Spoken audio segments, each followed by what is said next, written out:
You're tuned in to the Restaurant Rockstars podcast. Powerful ideas to rock your restaurant. Here's your host, Roger Bodwin.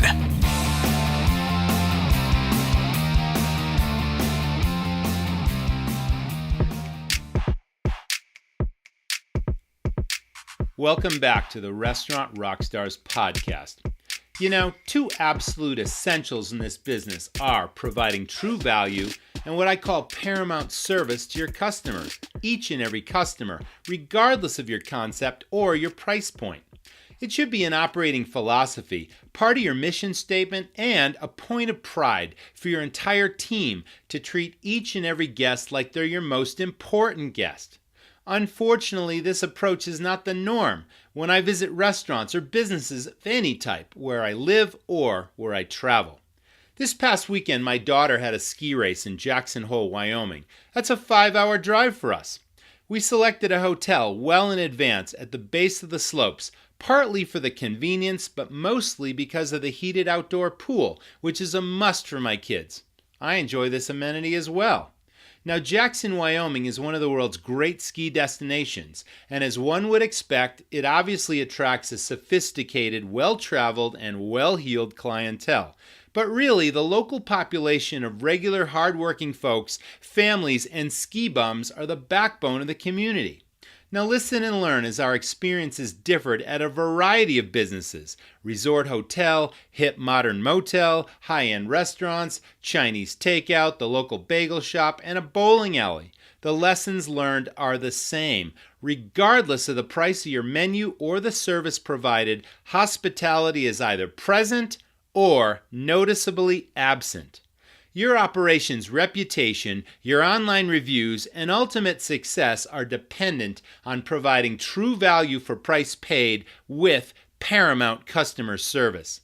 This is what brings customers back again and again, delivers 5-star reviews, and has customers singing your praises. There is no more powerful and cost-effective marketing on the planet. Listen on. Rockstars, let me introduce my daughter Maddie, who at a very young age has a really great understanding of both value and service. This is her take on our experiences in Jackson. So Maddie, what happened when we arrived at our hotel? We checked in and we went to our room. It was a little outdated and kind of, old, and so we weren't totally hooked on it. But so we decided to go to lunch. We were hungry after the long drive. So we went to lunch and we sat down, and the lady came and took me and my sister's orders, but forgot about my dad's.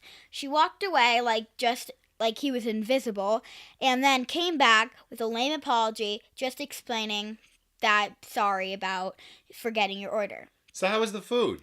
The food was okay, but the only thing was that we were treated like just any other customer, right? Nothing special? Yeah, nothing really special. It wasn't the greatest lunch experience ever, but the food was good and the price was good, so It was a reasonable lunch. Awesome. So what do we want to do next? We wanted to go to the pool. That was the main reason that we came to the hotel. Okay, so when we went out to the pool, what'd you see? Well, we saw the pool. It wasn't anything special, just kind of round with one little net. There was no towels on the towel rack, and and my dad was like, okay, I'm going to go up to the room to get towels, but first you better feel the pool to make sure, because there was no steam coming off the water. Exactly. So you tested the water, and what was it? It was ice cold. Freezing water, actually. So it's a really good thing, Maddie, you guys didn't just jump in like you usually do, because you would have came shooting out of there like a cannon, right?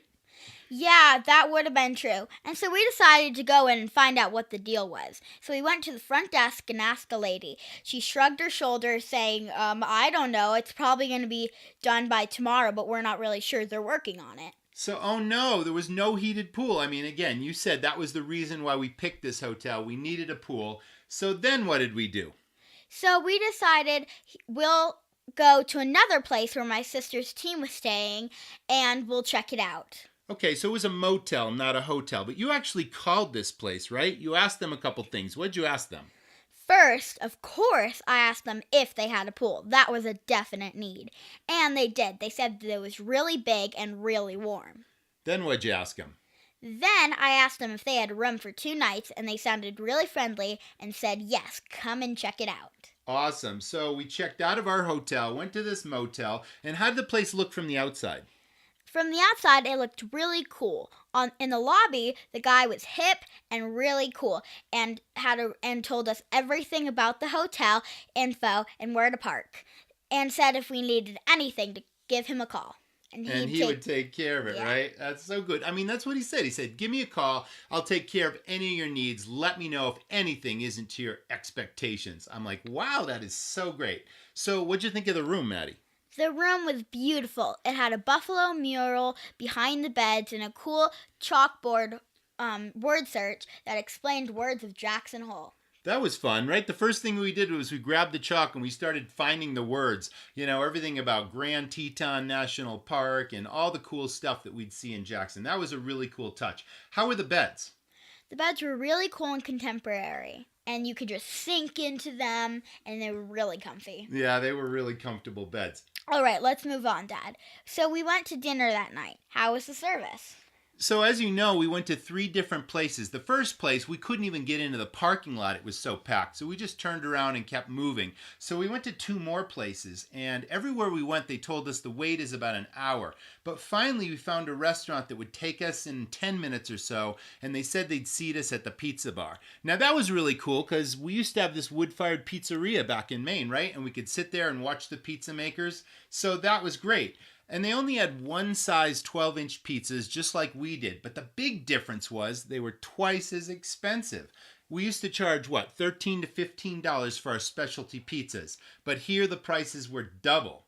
But I did really enjoy my arugula salad with shaved Parmesan. What did you and your sister order, Maddie? We ordered spaghetti and meatballs. How did the spaghetti and meatballs taste? They tasted fine, but that wasn't the problem. The problem came in when my dad saw the bill.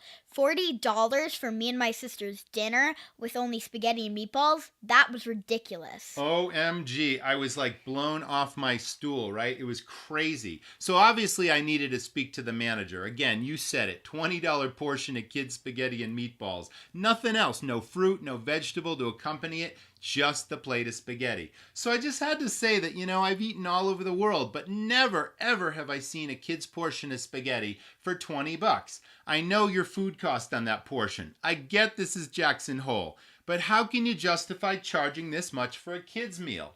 The manager, Maddie, was pretty cool, though. I have to say, he was accommodating, and he thanked me for bringing this to his attention.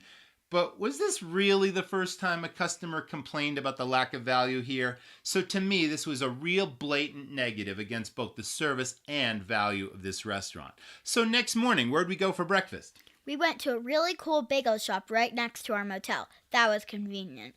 We went inside and got in line. When it was our turn, we ordered our food, but instead of waiting for our food, they made it right in front of you. The people were nice and you got their order right the first time.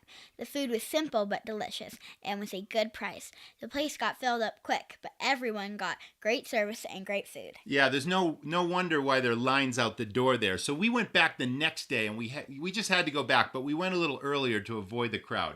So how about dinner Saturday night? What happened then? That night for dinner, we decided to order takeout at a Chinese restaurant because I wanted orange chicken. I Googled it and called a place asking if they had it. You absolutely love orange chicken, so that was a must. But ironically, that place, the Chinese restaurant, was right next to the motel, so I was able to just walk over there and place my order. So I walked in, and the owner took my order, and I asked for orange chicken with vegetables, because I always want you guys to eat healthy, okay? But the owner was really rude to me. He said, no, that's 2 orders. Wow, I was really surprised because whenever I go to a Thai or a Chinese place, usually they're pretty accommodating, even if you have to pay extra, for the veggies. But interestingly, the restaurant was totally empty except for just one other customer sitting at a booth. It's Saturday night. It's 6:30. There's only one customer in the place. Maybe there was something to this rude owner thing. My dad brought the food back to our motel, and it was good. After we ate, I decided to look at the reviews at the place. Most of them were terrible. For one, I didn't get why they were so bad.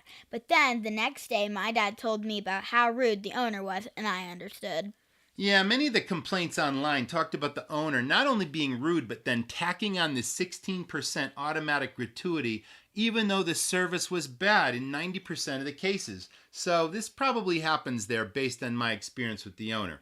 So there you have it, folks. My kids and I had several other experiences this weekend at gas station, convenience stores, retail shops, and even a bowling alley. Now, I'm not going to go into any more detail in the interest of your time, but the plain fact is service and value really vary dramatically all over town. So here's the bottom line. Train your staff to put themselves in the customer's shoes. Treat everyone like they want to be treated, like they're the best customer in the business, and make sure your pricing offers true value and respect for each customer's business. And don't forget to take it from the expert. You better give great service at a good price because I might be your next customer.